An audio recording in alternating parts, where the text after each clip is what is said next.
Hello everyone, welcome back to Orgo 1, CH4511. This is the pre-lab lecture for nucleophilic substitution reactions, and in this specifically talking about SN1 and SN2 reactions.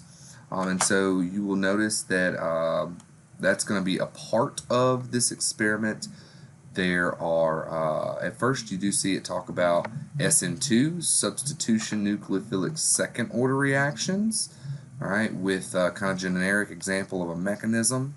And then also they talk a little bit about SN1 reactions, substitution nucleophilic first order, all right, and that we'll talk about that as well, with an example reaction, and then focusing on carbocation stability. And I actually am going to go a little bit more in depth, just so slightly more in depth about this. And then also in terms of what is your SN1, what is your SN2 reaction specifically for this experiment. For the SN1, you're going to be reacting your alkyl halides with silver nitrate for SN1. And then for SN2 reactions, you're going to be reacting your alkyl halides with sodium iodide. All right. There are also some pre-lab questions that you want to make sure that you go ahead and go through, where in addition to your regular pre-lab assignment, it says here classify the substrates as primary, secondary, or tertiary. And actually there are more than primary, secondary, and tertiary to consider in the substrates you'll be using. Here it says predict the order of reactivity, 1 being the fastest, 3 being the slowest of the primary, secondary, and tertiary. And so then here it says predict the order of reactivity, first being 1 being the fastest, 3 being the slowest when you look at the SN1. Okay, and so specifically you're going to need to take the 1-chlorobutane, 2-chlorobutane, so that's 2, 3, 4, 5, 6, 7, 8, 9, 10. You have 10 substrate choices, and you want to make sure that you get the structure of those so that you can classify them as at least as primary, secondary, and tertiary.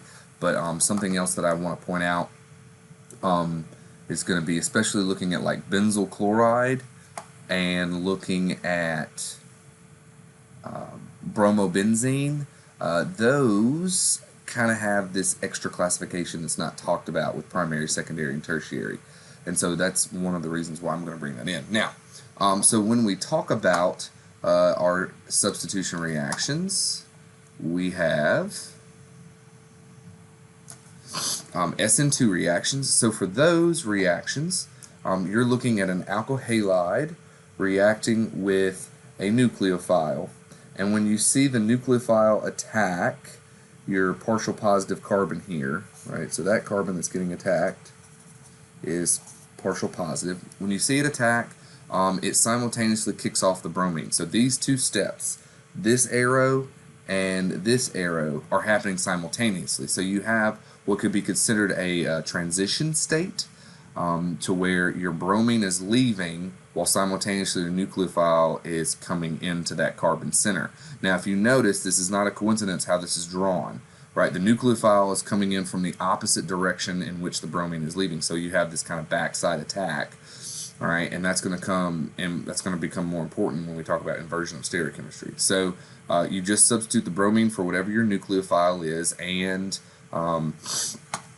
as you can see here, there's in your manual, there's a lot of nucleophile options that you can choose from, and this is just a couple. There's a lot more.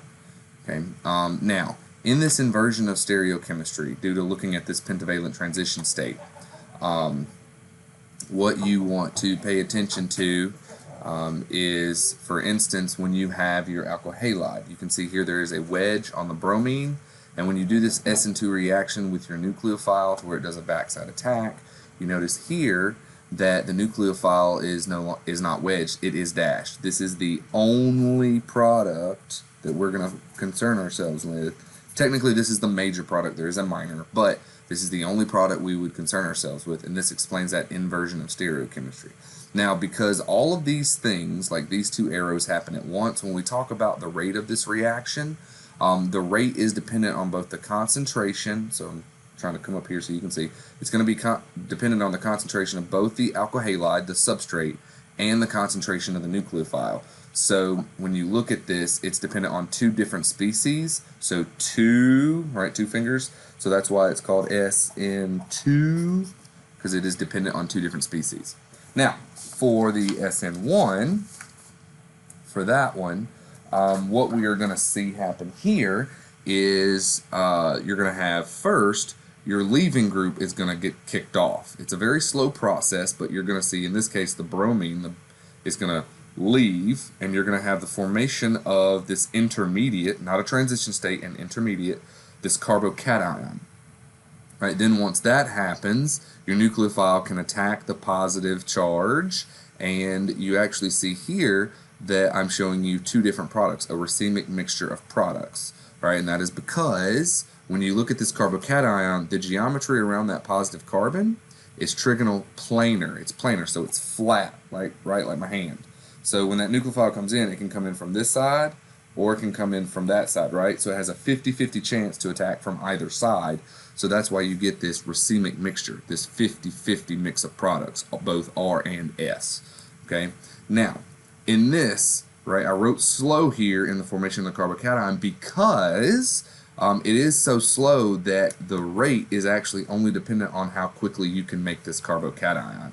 And so when you look at the rate that we talk about for that, you're just seeing rate is equal to K times your rate constant times your substrate. In this case, the alkyl bromide. Okay. Now, not everything wants to form a carbocation, right? And that's going to be related to energy, related to stability. And so when we talk about carbocation stability, something to understand here, right? In the book, it shows you primary, secondary, and tertiary, where tertiary is the most stable, then secondary, and then the least stable is primary. Oh, and I didn't put it in there, but there's actually a methyl, that actually falls in between the vinyl and the primary. But when we look here, your carbocation stability is still seeing tertiary is the most, methyl is the least.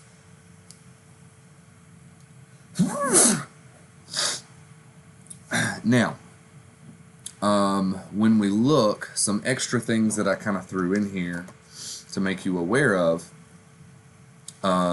you also see that I've added in this allylic and this benzylic, and then I've also put in the vinyl.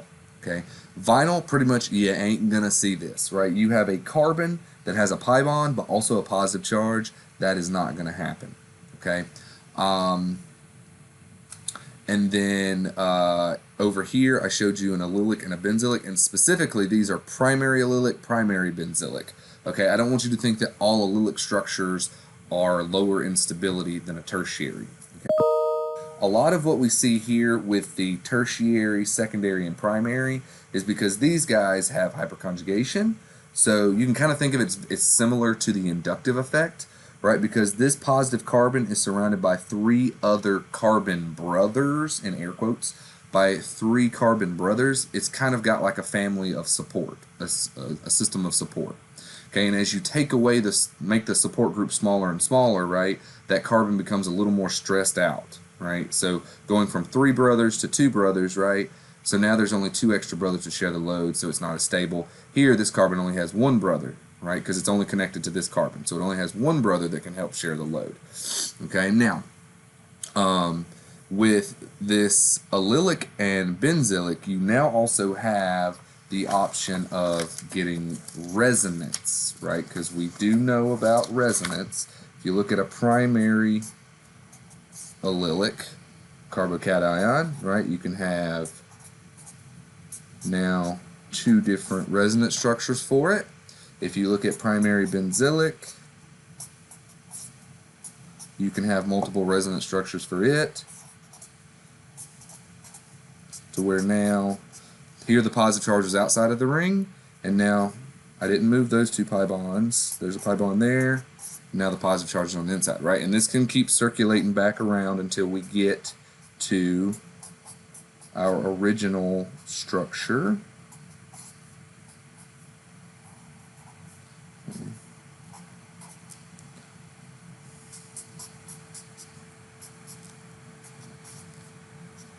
Right. So if you look, I've shown you 1, 2, 3, 4 different resonance structures for the primary benzylic. And then if I do this one step further, right, move that to down there, I go right back to that. So if I did this, right, I'd still have 4 different. And so anyway, so you can technically think that this primary benzylic is even more stable than the primary allylic. Okay, I lump them in terms of being close to stability, but this one's even more stable. Okay, and a lot of times in this one, in this category, you know, I've got that the primary benzylic is not as stable, and a lot of others do consider that when you talk about this stability, you have primary, you have secondary, you have tertiary, then you get your primary benzylic. Okay, and so I'm going to put it up there. Okay, now I'm not going to really care if you think of putting the benzylic on this side or the other side in terms of stability of tertiary, but that allylic is less stable than tertiary. All right, that one definitely is. Okay, now, and so anyway, I wanted you to think about this because also if you think about these primary allylics and primary benzylics, right? If you look at a primary allylic bromide, right? That is a primary bromide. That's primary allylic, but that's a primary. So we could see that easily undergoing an SN. Oh, so hang on. So back up. So when we look here, in terms of tertiary is the most stable, so SN1 reactions have to form a carbocation. So tertiary, so something like this tertiary alkyl bromide, that's definitely going to undergo SN1 versus it's not really going to want to do an SN2, right? So this is a great SN1 substrate. It's a horrible SN2, not going to do it, right? While vice versa, if you look at a primary, right, that is not a very stable carbocation. So it's going to prefer to do an SN2 over an SN1, right? So that's something to think about with these carbocation stuff, right? It's not a great SN1 substrate because it's an awful carbocation, so it's going to prefer to do the SN2. Okay, now, if you look at this guy here, right, this is primary allylic, but when you look at it in terms of it could undergo an SN2 because it's primary, right? It doesn't have any crowding around this carbon, so you could easily see it undergo substitution via an SN2, right, where inversion of stereochemistry is possible, or you could see it undergo an SN1 also, right, where it actually is going to take a detour and form the carbocation, okay, because it gives you a relatively stable carbocation, that primary allylic, but also it doesn't have crowding there, so it could undergo the SN2. All right, and we have 2 different sets of reactions. And that's the same thing I want you to kind of think about here with that primary benzylic. If you see a primary benzylic structure, right, that is a primary carbon right there. It's primary benzylic, but it's a primary carbon. So it can do both SN1 and SN2. Okay, that's something to think about. Okay, now, and also pay attention to this vanillic. Right? If you see a carbon that has a pi bond and a plus charge, that's not going to happen. Right? It's just not going to work. All right. Now, next up, lastly, kind of thinking about it, there is a section in your lab manual that talks about chirality. We talk in referencing carbone right here. Right? It's stereochemistry exercise, and it says, you know, looking at this basic structure, give the R carbone and the S carbone and label them correctly. And so first off, you have to find the chiral center. Okay, there's only one, so you have to find that. And so in terms of determining R and S, I actually kind of wanted to do a quick example here that might be mostly relevant. All right, so when we look at chirality, all right, so looking at chirality, if I needed, say I had this structure right here, okay, I have one chiral center, this carbon right here. That's my chiral center. Now I need to use what's called the Kahn-Ingold Prelab rules in order to assign R and S to that R or S to that chiral center. Now, what I need to do is I need to look at the connections. There's actually 1, 2, 3, and then I didn't show it, but there is a fourth, a hydrogen, that's invisible. There are 4 connection points to that. All 4 of those groups are different. All right, we can tell because I could literally just cut a plane of symmetry through it, and if you look, that side of the ring and that side of the ring are different. That hydrogen and that CH3 are definitely different, right? So all 4 of these groups are definitely different. Now, what I've done is I took if I look at the first connection is a carbon, the first connection is a carbon, the first connection is a carbon. Now, a lot of students, they want to think, oh, okay, I just look at the overall mass, right? Because I've got a carbon and a hydrogen, a carbon and a hydrogen. Okay, so I add up those masses. Well, here I have a carbon and 2 hydrogens.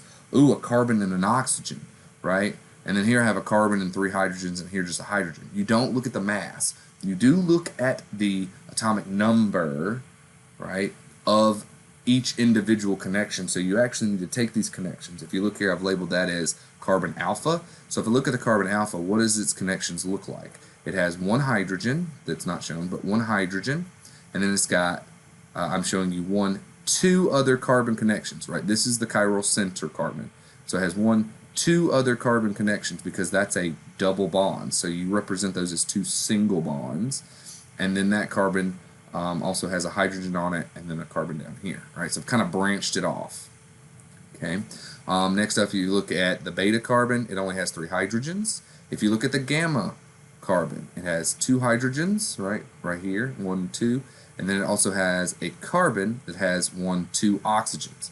And so what I want to do is I want to look at the first 3 things connected, right? So if I look at the carbon alpha, right, I have it listed here, but if I look at the carbon alpha, that guy right there, it's got 1 hydrogen and 2 carbons.